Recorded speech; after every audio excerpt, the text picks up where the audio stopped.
Hello जी, नमस्ते आप सभी को। तो ये छठ के अगले दिन का ही ब्लॉग है। तो यहाँ पे मैं छठ की तैयारी कर रही हूँ। तो यहाँ पे मैंने चावल धो के डाल दिए ताकि ये सूख जाए और मैं इसका पीस के आटा बनाऊँगी। तो प्रसाद के दिन इसका ज़रूरत लगता है, इसलिए मैंने यहाँ पे चावल धो के पसार दिए हैं सूती कपड़े पे। और इधर मैंने गेहूँ भी धोकर डाला हुआ है ताकि ये भी सूख जाए। और छठ में जितनी भी सारी चीज़ें लगती हैं उसको हम बहुत अच्छे से क्लीन करके ही लेते हैं। तो यहाँ पे मेरे जो मशीन था आटा पीसने वाला, या जो भी उसमें बहुत सारी चीज़ें पिस जाती, तो उसका बर्तन मैंने धो दिया था, उसका कपड़ा वगैरह, ताकि ये भी अच्छे से क्लीन हो जाए। और उसके बाद मैंने यहाँ पे डलिया भी धो दिया, क्योंकि ये अभी नया नया ही है तो इसको धोना पड़ता है, हर साल अलग अलग ही लगता है। तो यहाँ पे मैंने सुपेली और डलिया धो के रख दिया और यहाँ पे सारी चीज़ें छोड़ देंगे सूखने के लिए। तो अभी शाम हो गई है और हमारी सभी चीज़ें सूख चुकी हैं और अगले दिन ही हमारी छठ है। तो ये सब कुछ मुझे आज ही पीसना पड़ेगा। तो यहाँ पे मैंने जितनी सब चीज़ें धोई थी वो लाके मैंने मशीन में फिक्स कर दी है और ऊपर से चावल का आटा डाल दिया है। ये 5-7 मिनट में ही पीस के हमारा बहुत ही सुंदर सा चावल का आटा रेडी हो जाएगा। तो हम लोग ना चावल, जौ, गेहूँ, जितने भी चीज़ें होती हैं वो सब घर पे ही पीस लेते हैं इस मशीन में। तो देखिए यहाँ पे चावल का आटा बन के रेडी हो गया है और बहुत ही फाइन जो है ना इसमें आटा बनता है, बहुत ही अच्छा वाला आटा बनता है। तो ये चावल का आटा बन के रेडी हो गया है, बहुत ही सुंदर। और इसी तरीके से हम अपने गेहूँ को भी पीस लेंगे। तो अब इसको मैंने निकाल लिया, फिर से टंकी फ़िक्स करूँगी और उसके बाद मैंने गेहूँ पीस लूँगी। तो यहाँ पे मैंने सब कुछ फ़िक्स करने के बाद गेहूँ भी डाल दिया है ऊपर से पीसने के लिए। हेलो जी, तो हैप्पी छठ। और आज है छठ का दिन। तो मैं नहा धो के रेडी हो गई हूँ। सुबह का काम करते करते करते करते मैं 2 बजे खाली हुई हूँ, तो अभी नहाई हूँ जस्ट।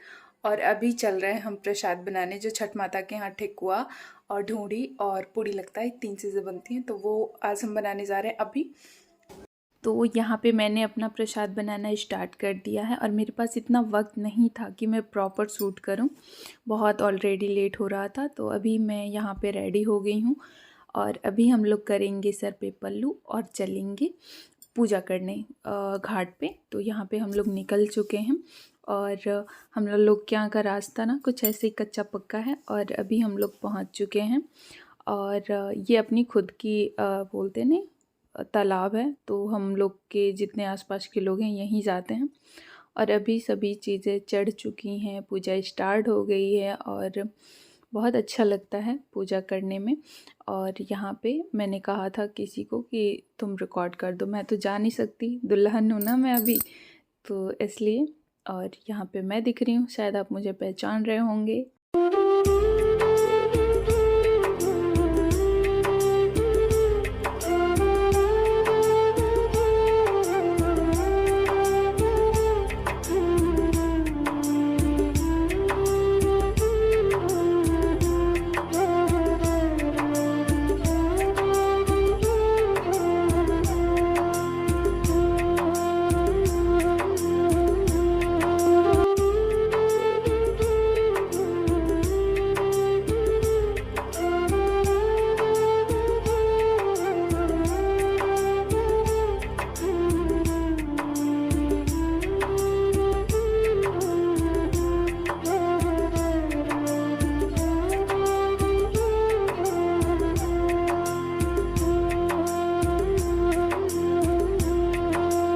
तो अभी शाम की पूजा ख़त्म करके हम लोग वापस घर जा रहे हैं और उसके बाद हम लोग देन सुबह आएंगे। तो ये सुबह का ब्लॉग है। हम लोग घर से वापस आ गए थे छठ पे और यहाँ पे अभी एकदम अर्घ वाली टाइम हो गई है और ये ग्लास में आपको गाय का दूध दिख रहा होगा और सभी औरतें जितनी थी वो सब निकल गई थी अर्घ देने के लिए। और ये टाइम जो था ना वो सूर्य उदय का टाइम था। तो देखिए सभी लोग चले गए थे, सिर्फ उनके जो आसपास के लोग थे वही लोग थे। और देन हम लोग घर आ गए थे और उसके बाद ना हमारे घर एक नई बाइक आई है, तो उसकी पूजा करने के लिए हम लोग चले गए थे दुर्गा माता के स्थान पे। और वहाँ पे जाने के बाद हमने लिए नारियल, कुछ प्रसाद थोड़े बहुत, और नारियल हमें खुद छीलना पड़ा क्योंकि इस दादी के पास कोई छीलने वाला नहीं था, इसलिए। तो हमारे पापा ना एक बाइक को 2 साल चलाने के बाद उसको एक्सचेंज कर देते हैं, मतलब उसको बेच के और उसी पैसे में और पैसा मिला के दूसरी बाइक ले लेते हैं। तो ये वही वाली बाइक है, मतलब हर 2 साल पे बदलते हैं।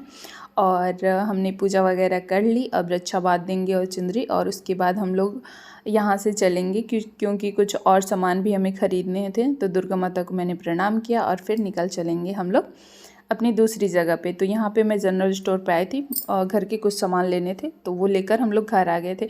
और ये जितने सारे कपड़े जो हमने छठ पे पहने थे वो सुबह ही धो के गई थी, तो ये सूख चुके हैं। तो मैंने इसकी तह लगाई और इसको रख देंगे कवर्ड में। चलिए इसी के साथ ब्लॉग का एंड करती हूँ। ब्लॉग अच्छा लगा प्लीज़ लाइक से सब्सक्राइब।